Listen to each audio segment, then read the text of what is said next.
দেখেন এই যে এখন এই যে পানিগুলো চলে যাবে, রাস্তা আর নষ্ট হবে না। দেখেন রাস্তা আর নষ্ট হবে না। রাস্তা যত কাজ হবে তাদের পকেট কিন্তু তত ভারী হয়।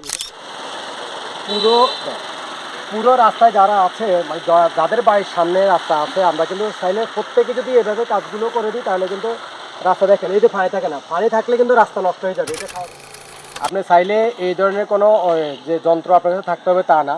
আপনার বাড়ির সামনে রাস্তার যে অংশটুকু আপনি পাবেন, আপনাকে পুরো রাস্তা কিন্তু কাজ করতে হবে না। স্বাভাবিকভাবে কিন্তু সামাজিক কাজের অংশ হিসেবে, এবং আপনার নিজের জন্য, নিজের লাভের জন্য কিন্তু করতে পারেন। কারণ রাস্তা যখন খারাপ হয়ে যায় তখন কিন্তু আপনাকে চলতে কষ্ট হয়। তো আপনি চাইলে কিন্তু বাইরে যে একটা দা আছে, দা দিয়ে কিন্তু চাইলে আপনার রাস্তার কাছে এই জায়গাগুলো কিন্তু কেটে দিতে পারেন। যেমনটা আমি এখন কেটে দিচ্ছি, দেখেন এইটা দিয়ে কাটছি, আপনি চাইলে দা দিয়ে কাটতে পারেন।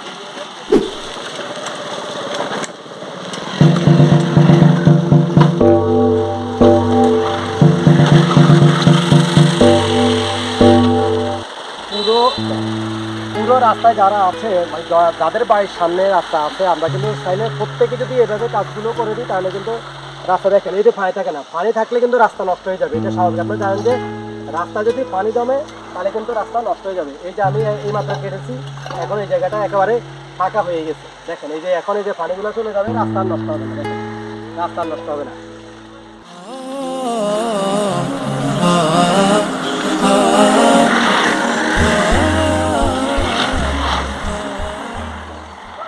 এই যে কেটে দিতেছি, তাদের একটা ভস্য হয়ে যাচ্ছে। এই যে পানিগুলো এখন দিয়ে চলে যাচ্ছে ভিতরে। এখানে অনেকগুলো পলি পলি এরপরে বিভিন্ন কিছু কিন্তু আটটা।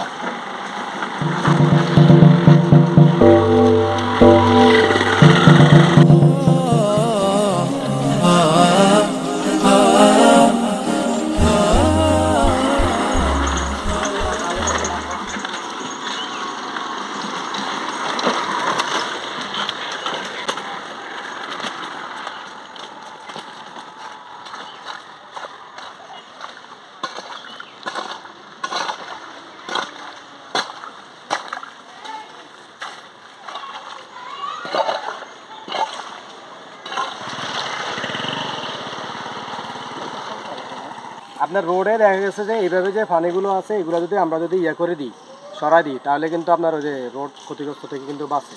পানিগুলো আটকার জন্য রাষ্ট্রীয়ভাবে তেমন কোনো চিন্তাভাবনা আছে কি জানি না, কিন্তু স্থানীয়ভাবে কিন্তু এগুলির কোনো উদ্যোগকে গ্রহণ করে না। তবে নিয়ম এটা উদ্যোগ গ্রহণ করা, কারণ রাস্তা যত কাজ হবে তাদের পকেট কিন্তু তত ভারী হয়। এটা হচ্ছে স্বাভাবিক ওদের কনসেপ্ট।